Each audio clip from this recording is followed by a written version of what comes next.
नमस्कार, आप देख रहे हैं N24 न्यूज गुजरात। सूरत क्राइम ब्रांच द्वारा जुआरियों की गिरफ्तारी, 12,05,000 रुपए की जब्ती। सूरत शहर पुलिस कमिश्नर एवं संयुक्त पुलिस कमिश्नर द्वारा अपराधियों और असामाजिक तत्वों के खिलाफ कार्रवाई करने के निर्देश के तहत सूरत क्राइम ब्रांच ने एक बड़ी कार्रवाई को अंजाम दिया।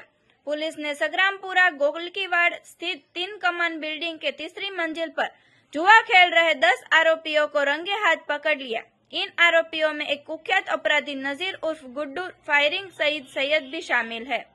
जानकारी के मुताबिक पुलिस को गुप्त सूचना मिली थी कि मोहम्मद अजरुद्दीन धांधुवाला नामक व्यक्ति अपने घर पर जुआ खेलवा रहा था। इसके बाद क्राइम ब्रांच ने विशेष टीमों का गठन कर जुआ के अड्डे पर छापा मारा। इस दौरान जुआ खेलने वालों को पकड़ा गया और उनके कब्जे से भारी मात्रा में नकदी, मोबाइल फोन, सिक्के और अन्य जुआ सामग्री जब्त की गई।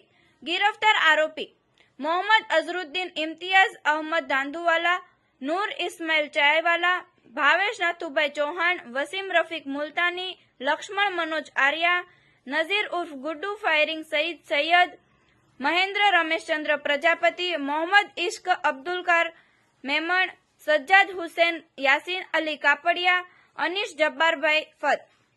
जब्त सामग्री नकद रुपए 2,58,000, मोबाइल फोन नंग 12, 5,97,000, विभिन्न सिक्के 472 नंग, एल्यूमिनियम पेटी, नोटबुक, बॉलपेन, गंजी पाने के दाव 52 नंग, कैट बॉक्स 3 नंग, मोपेड 5 नंग, 3,50,000।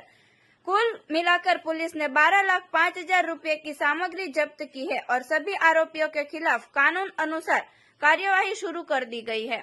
देखते रहिए N24 न्यूज गुजरात, सिर्फ हम तक ही नहीं सब तक।